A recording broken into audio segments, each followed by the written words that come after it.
வாங்க டாக்டர். இப்ப இவளுக்கு எப்படி இருக்கு? இப்ப கொஞ்சம் பரவாயில்ல. டெம்பரேச்சர் கொஞ்சம் குறைஞ்சிருக்கு. ரிப்போர்ட்ஸ் எல்லாம் பார்த்துட்டு தான் வரேன். பயப்படுற மாதிரி ஒண்ணும் இல்ல. கடவுளே, இத்தனை நாள் போராட்டம் ஒரு வழியா இப்பதான் முடிவுக்கு வந்திருக்கு. டாக்டர், என் பொண்ணு பழச்சுக்கிட்ட மாதிரி தானே? ஆமா. அந்த தனசேகருக்கு கோவில் கட்டி கும்பிடணும். நீ கோயில் கட்டி கும்பிடுறது அப்புறம். முதல்ல அவர் ஏதோ ஆபத்துல இருக்காரு. அவரை காப்பாத்தணும். என்ன சொல்றீங்க? ஆமா. என் பிளட் குரூப் O நெகட்டிவ். அந்த பிளட் குரூப் இருக்கிற ஒருத்தன் உங்களை வந்து சந்திச்சிருக்கான். தனசேகரன் அவனேதான். அவன் பாடியை கொண்டு வருவன். எனக்கு ஆபரேஷன் பண்ணணும். அப்ப இந்த ஆஸ்பத்திரியில நம்ம தனசேகரனை பத்தி பேசுனத யாராவது ஒட்டு கேட்டிருக்கணும். ஆமா, அது வேற யாரும் இல்ல. அந்த நர்ஸ் ரேணுகாவுக்கு தான் அவரை பத்தின முழு விவரம் தெரியும். அவளை தான் அந்த ஆள் விலைக்கு வாங்கியிருக்கான். அதெல்லாம் சரி, தனசேகரன் ஏன் சூசைட் பண்ணிக்கணும்? அவருக்கு வேலை இல்லாத விரக்தி, பண கஷ்டம். அதனாலதான் அந்த முடிவுக்கு வந்திருக்காருன்னு நான் தெரிஞ்சுக்கிட்டேன். எப்படி? அவர் அட்ரஸ்க்கு என் டிரைவரை அனுப்பி நான் விஷயத்தை தெரிஞ்சுக்கிட்டேன். என் பொண்ணு காப்பாத்தினவரு அவரு நல்லா இருக்கணும். அவருக்கு ஏதாவது பண்ணணும். இந்த மூர்த்தி ரொம்ப பவர்ஃபுல்லான ஆளு. காசை வச்சு எதை வேணாலும் செய்வான். அதனாலதான் தனசேகரனை காப்பாத்துறதுக்கு நான் வேற ஒரு ஏற்பாடு பண்ணிருக்கேன். வாங்க. வணக்கம்மா. வணக்கம்.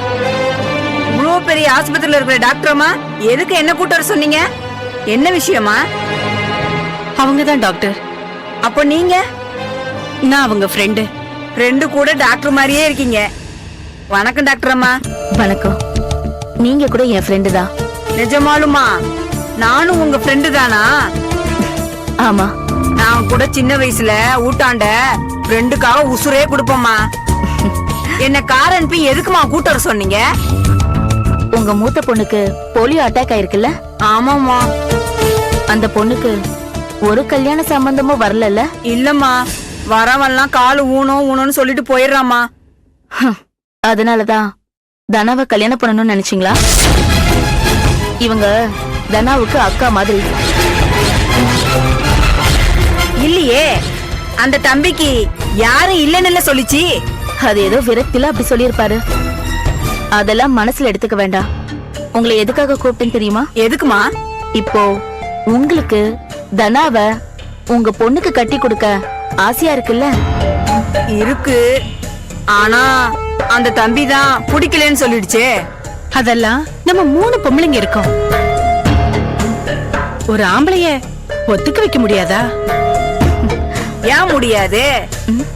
பொம்பளைங்க நினைச்சா முடியாதுன்னு ஏதாவது இருக்கா என்ன? அதுவும் உண்மைதான். ஆனா அதுக்கு நாம ஒரு நாடகம் ஆடணும். நாடகமா? ஆமா, அதுவும் நீங்க தான் ஆடணும். நான் ஏன் ஆடணும்? உங்க மகளை கல்யாணம் பண்ணி கொடுக்க தனா கிட்ட நீங்க தானே டிராமா ஆடணும். என்ன டிராமா? அவரை தற்கொலை பண்ணிக்க விடாம நீங்க கூடவே இருக்கணும். அவ்வளவுதானே, விடு, நான் பாத்துக்கிறேன். சரிமா, அவர் உங்களுக்கு கொடுக்க வேண்டிய பணத்தை கொடுத்து நான் போறேன்னு சொன்னா அப்ப என்ன பண்ணுவீங்க? யார் அவங்கிட்ட காசு வாங்குறது? உன் காசு வேணான்னு வட்டியை ஏத்தி விட்டுருவேன். சரி, வேற யார் மூலமாவது பணம் கொடுத்து உங்ககிட்ட கொடுக்க சொன்னா அப்ப என்ன பண்ணுவீங்க? அவன் எந்த ரூபத்துல வந்து பணம் கொடுத்தாலும் நான் வாங்க மாட்டேன். என் பொண்ண கட்டிக்காம நான் அவனை விட மாட்டேன். இத சொல்லத்தான் நான் உங்களை இங்க கூப்பிட்டேன். சரவணா, மேடத்தை கொண்டு போய் மறுபடியும் அவங்க வீட்டுல விட்டுடு. இப்ப வெளியே வருவாங்க, சரியா? சரிம்மா, நீங்க போயிட்டு வாங்க. வரமா? வாங்க. போயிட்டு வரமா? போயிட்டு வாங்க.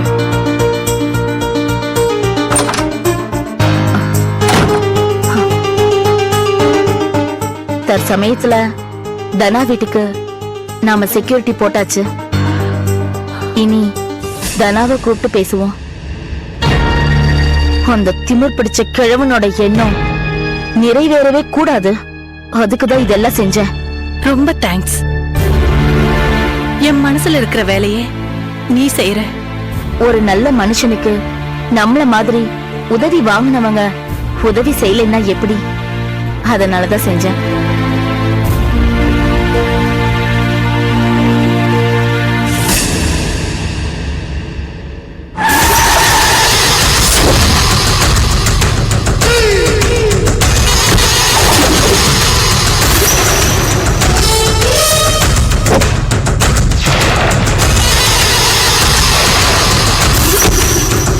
நீ போய் அந்த வேலையை முடிச்சிட்டு சார். எனக்கு ஃபோன் பண்ணு. Okay sir. Sir coffee. Thanks.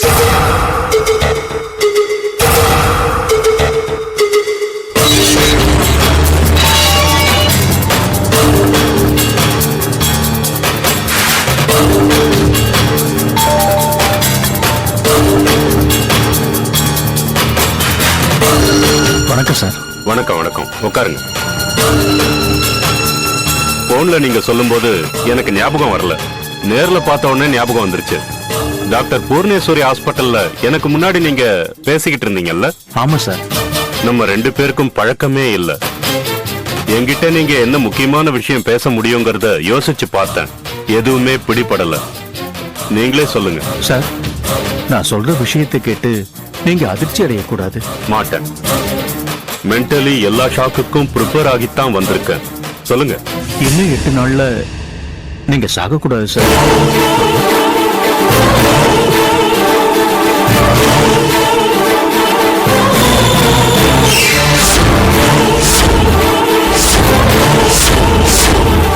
உங்களுக்கு எப்படி இந்த விஷயம் தெரியும்? சார், டென்ஷன் ஆக மாட்டேன்னு சொல்லிட்டு டென்ஷன் ஆகுறீங்க.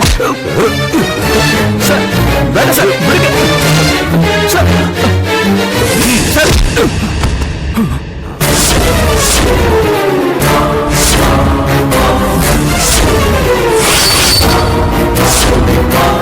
பிரணயமூர்த்தி, த கிங், மகாராஜா அம்சம். எனக்கு சாவே கிடையாது. யார் சொன்னது உனக்கு நான் 8 நாள்ல செத்துருவேன்னு? நீங்கதான் சார். 171 நாள் ஆயிடுச்சு, இன்னும் 9 நாள் இருக்குன்னு நீங்க தான் சொன்னீங்க. ஆஸ்பத்திரியில நான் டாக்டர் கிட்ட பேசினத ஒட்டு கேட்டியா? ஆமா சார். I am lucky. இங்கேயே எனக்கு தேவையானவன் கிடைச்சிட்டான். அவன் பாடியை கொண்டு வருவேன்.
you enjoyed this video, kindly like, share, comment, and for further our interesting videos, subscribe our channel below.